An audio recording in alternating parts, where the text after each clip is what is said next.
Are you tired of using the old school tomato cages to hold up your tomatoes just to have them fall over and break and be just growing along the ground? Well, I was.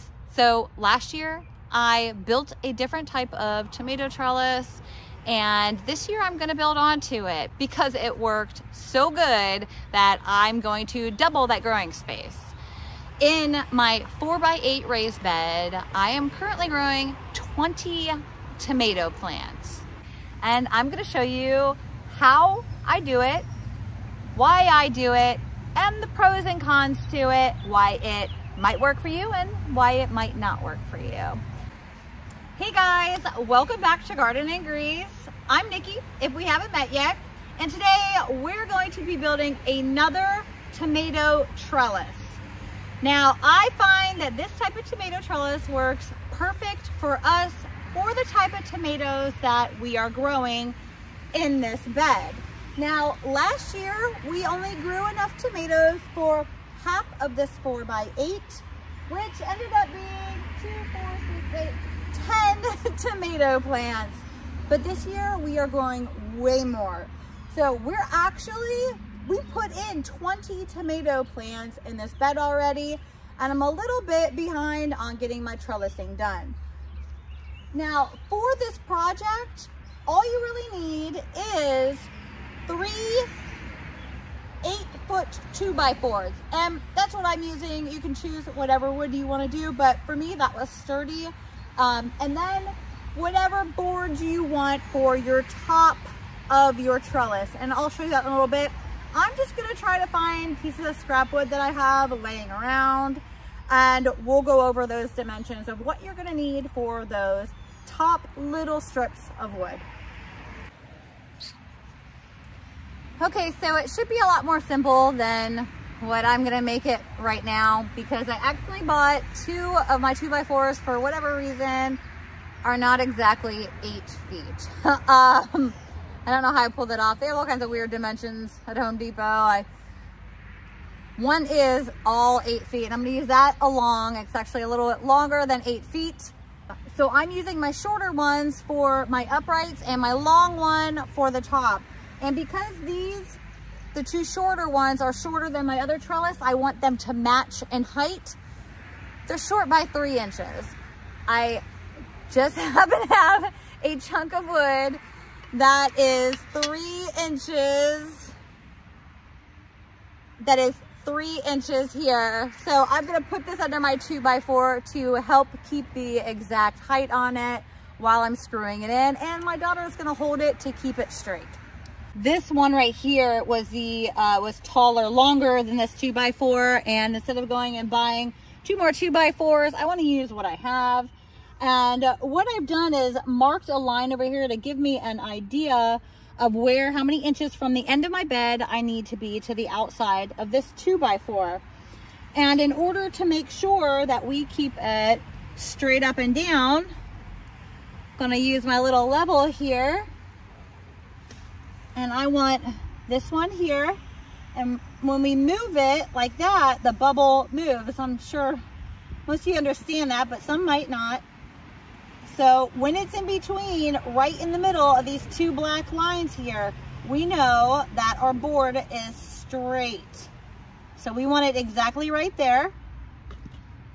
Don't move it. I felt it move. Oh, you're gonna ruin the whole thing. So I'm using the 3-inch long Deckmate, and you don't have to use this brand, but you want to make sure that these are outdoor screws. They're not going to rust on you. These are coated.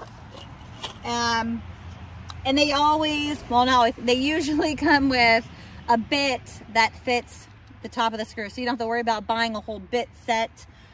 This is one of the best things that we've ever purchased, was having a drill like this. All right. All right, right there. And I'm gonna pop one in. There we go. So we got one in, that'll help keep it stable.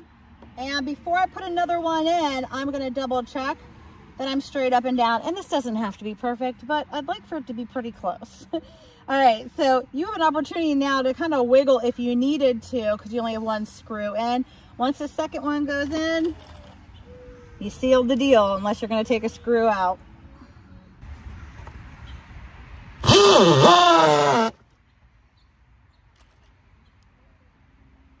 Probably don't need so many, but one can be safe. Yeah, better safe than sorry. I hate doing them down low like this. I always mess up. Ooh, I didn't that time. Okay, I got 4 in there. That should be pretty good. I'm gonna hopefully be able to pull that block out okay. All right, we're gonna do the same thing on the other side. Now, like I said, if you don't run into an issue like I had, all I had to do on this one was set it on the ground and make sure I was straight up and down. And I was. And then screw them in. And we're gonna do this same exact thing on the other side of the bed, and then we'll come back and show you how we put the top one on. All right, hold that in. Leave it like just like that for a minute. Yeah, super sturdy lad. Okay. No. All right. Is it completely on top of your 2x4 or hanging off or anything? Completely on. Perfect, right? Yep. Ooh, I love it when a plan comes together.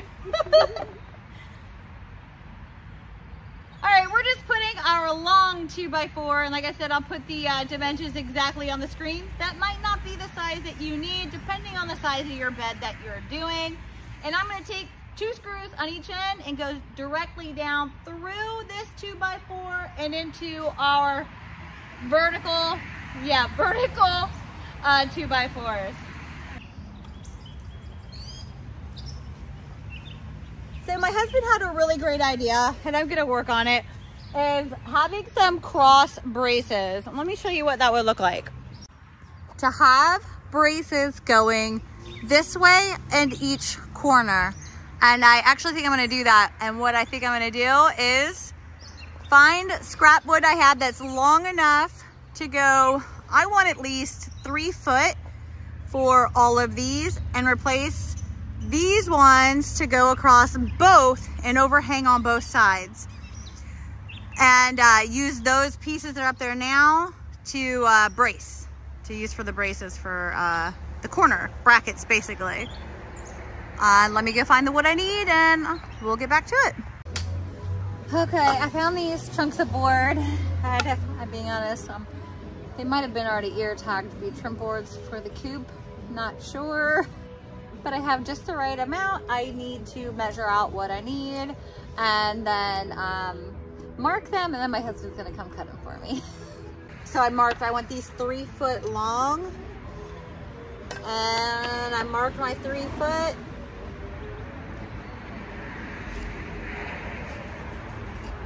I have a straight edge.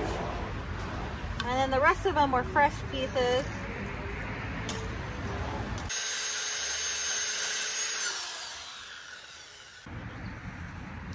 I gotta take down these old ones now. Okay. Reverse.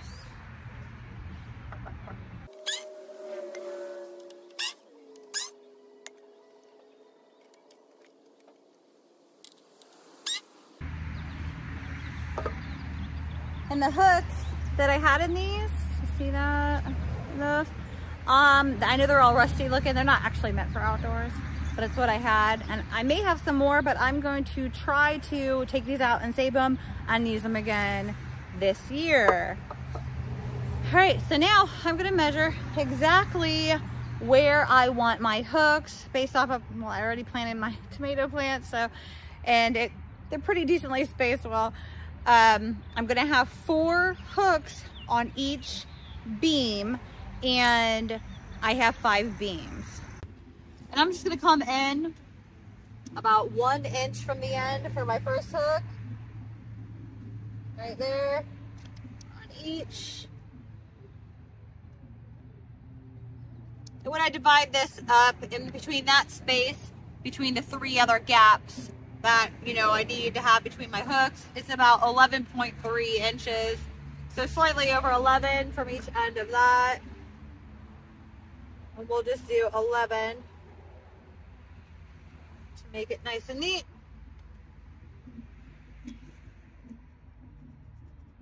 And that gives us a little bit bigger of a gap. 12, perfect. A ton of these different drill bits, and I just want something smaller than what my screw is, or like my hook screw is. Going smaller on my bit because I want to get it started kind of in there, but still be able to have wood to grip onto. If we drill a hole that's the same size, that these little threads aren't really going to have anything to grip onto then, because we pulled out all that wood essentially, or drilled it out. Let's see, I'm just going to kind of eyeball the center of it. Going backwards still.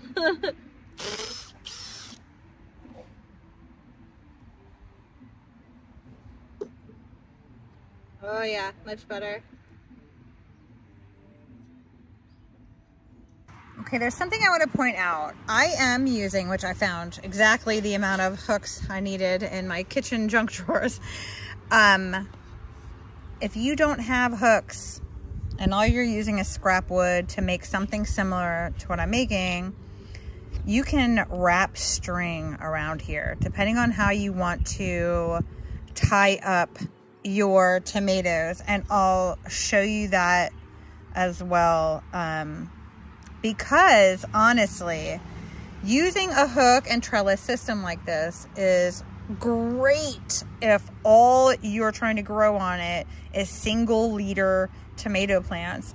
I don't do all of mine single leader. I do actually quite a few of them double. And a lot of the times, like last year, I decided to do some of them double a little bit later, and I would just wrap the string up around this pole, up around this piece of wood, or then also hook both of them onto the same hook. So by the end of the year, I'm probably gonna have these hooks used, and I'm gonna have some of my strings up and wrapped around the wood, and it's gonna look like a mess, but it will be a productive mess. Do you see how close these hooks are to those 2x4s on the inside? That was a happy accident. I was actually kind of worried. I wanted to test this. I wanted to test this one board out before I hooked all the rest of them. It's great to test as you go.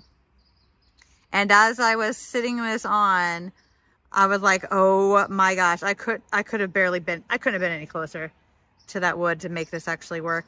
And I faced my hooks inwards so I could then, you know, like into each other here. So those two are faced, well, it was faced this way. And then these two are faced in, and it worked out really well. So maybe measure before you put your hooks in and do that. That was just a happy accident. No, I'm gonna figure out, I'm just probably gonna follow, you know, my measurements that I had here and just put them across like how I had that one from last year, but just measure, make sure you space them really well. I'm probably gonna eyeball it onto the other one. But, and now I'm gonna drill holes in this board where I want my screws to go. This thinner, cheap type of wood, this is it was a 1x3x8. It's, it'll split really easy. So pre-drill some holes in there to get you going so that doesn't happen. So I'm gonna measure where I need those holes drilled, drill them, and then get up here with some screws. Okay, so I have all my, I wanna call it a cross member. I don't know a good word for it. I have my cross member board with all of my hooks already in it. And last year I didn't pre-think the hooks, and I was putting them in, screwing them up into it after my boards were on. So just put your hooks on first. Pre-drill some holes for your screws. Place it how you need to. Measure your distances. So I know that I'm actually 10 inches from the end of my 2x4 for my first row of tomatoes down here. And I believe I had like, we're gonna call it 16 maybe inches between, or on the center of each of my others, and then 10 inches from the end down there, or it was somewhere around there where the math kind of worked out a little. And it all depends on the size bed you're trying to do this for.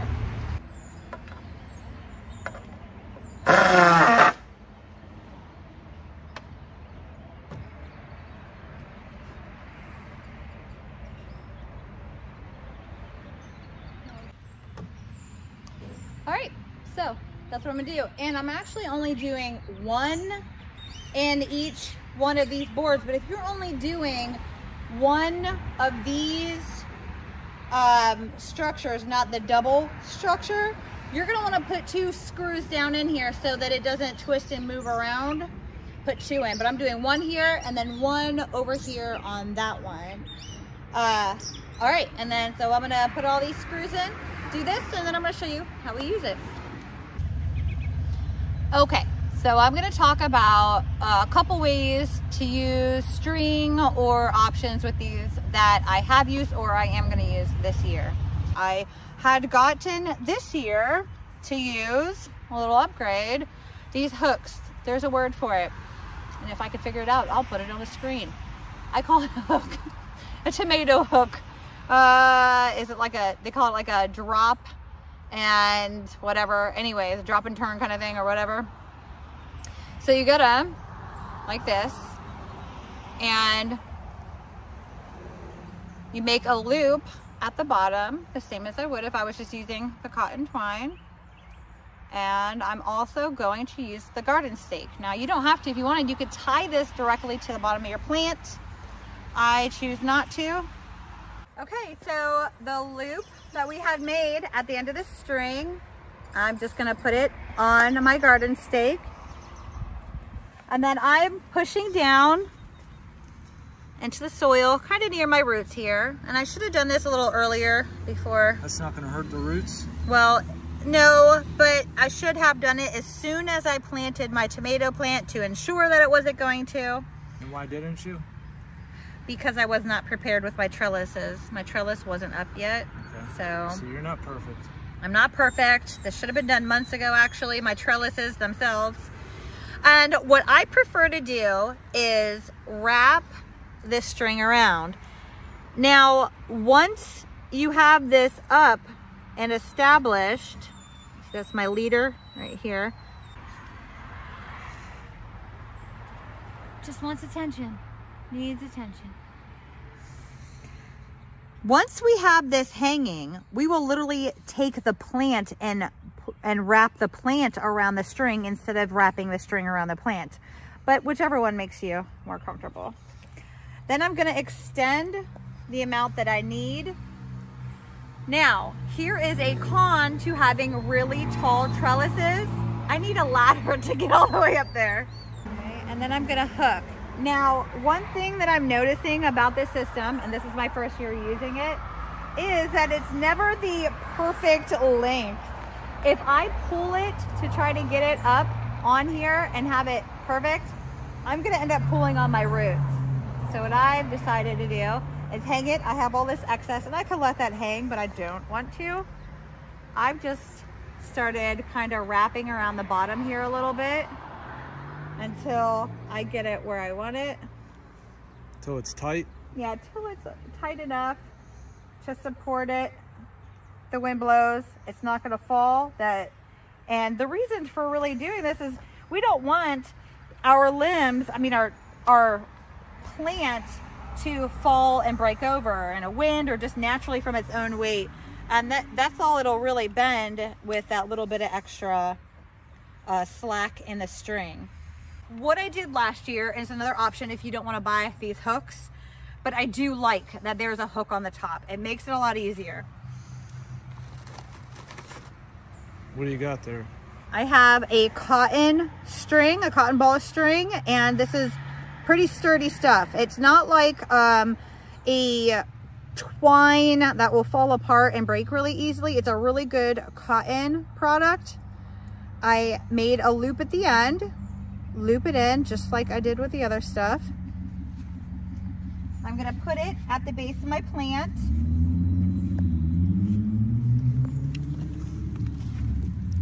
just like I did with the other one. I wrap it around. Now, let me show you the other option instead of wrapping. Let me show you what I tried last year, and I'm not gonna wrap it this time, so I can do that for you. Now I come all the way up and I make a loop up here with my string. Now if I had scissors in my hand, I would cut that, and I hang it from that. And there's a little slack in that, and that's okay. You can make your loop a little more tighter and measure it if you really want to be super accurate about it. Now I would have cut this off here, but I'm gonna set it. Either way, if you don't want to wrap your tomato plant around the string, which it holds very well that way, you can use these clips, and I'll put a link in the description. Didn't you use them last year? Yes, I did. And they start like this, and you just kind of bend them. This right here is where your string is going to go into. It's going to crimp down and hold on to your string. And this is the part that the stem of your tomato plant is going to go around, and this is going to clip. So let me show you what that looks like. And I'm going to prune this sucker off right here, right now. But you put the string in that little crimp area, and when you shut it, it's going to hold on to it. We grab the plant like that and pop it shut so it holds it there. Now these are a lot wider than your plant stem, but that plant stem is going to keep growing and getting thicker. So that's why you want it bigger than your plant. But that's enough to hold it onto your string to give it the support it needs. The only thing that, one of the things that I didn't like about just using string like this and not having the hook and extra string to keep working with is once my plant got to the top and it kept growing, the indeterminates will just keep growing. I had to cut the top off. So, because they were literally breaking off at the top. So it was either break them, cut them, or let them break on their own. And so I would cut them. Well, then the only fruit I'm gonna get is the ones that were on this section of them. With this hook and the extra string option, when my plant gets up to here, your indeterminates, your determinate plants are not going to do this, but your indeterminates will just keep growing depending on how long your season is. And I found last year I still had a lot of season left and my plants just kept growing. Once your plants get up this high, you take your hook off, you give it some more length, and if you didn't have to wrap it like that, what you would do is just let a link down and hook it here. Now your plant though at the bottom is gonna kind of hang. So your plant at the bottom would have its stalk kind of hanging down here, and it could kind of wrap, just let it wrap as it grows, because you're going to be cutting off all your lower leaves down here so they don't touch the soil. You're not going to have any more tomatoes down here, because as these grow, we're going to be pruning all of this lower stuff for about a foot. And then once you're harvesting your tomatoes that are ripening down here, you're going to have a whole lot of your vine that doesn't have anything on it anyway. So it can kind of hang and touch the ground down here. Your other option with the hooks though, is when you do the flip, you let a little bit of your line come out, you take that one off, and you hook over this way. So now all of your tomatoes are going to be let down an extra bit. They're going to be let down and then hooked to the next one over. When you get to that one, you're like, well, where am I going? You're going to go over to another hook over here. And then all of them are going to go like that. And a circle, basically, you're going to keep running. Hi there, Gertie. Who's over there? Where's the kitties? Where's the kitties? Jeff. Pretty soon, these guys will be in with the big birds. And these guys love this. I'll pull some grass and put it through here. And And they'll gobble it up.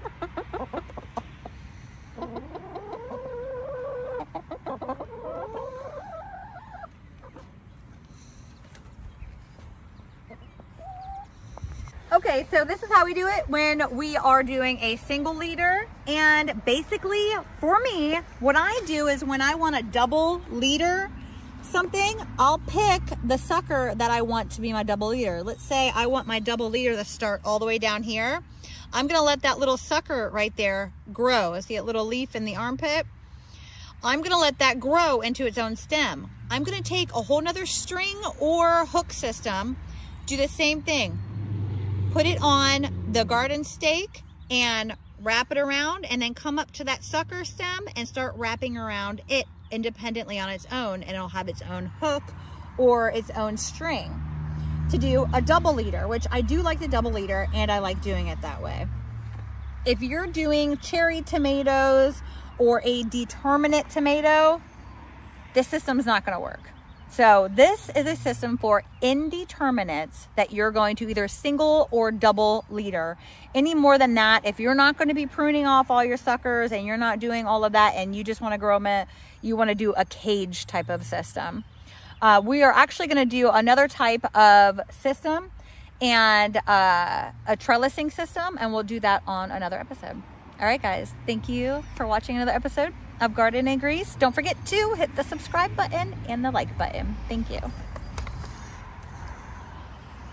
Gertie. What's wrong there, biggie girl? You look like you're sad there, Goody. Say bye to all the people.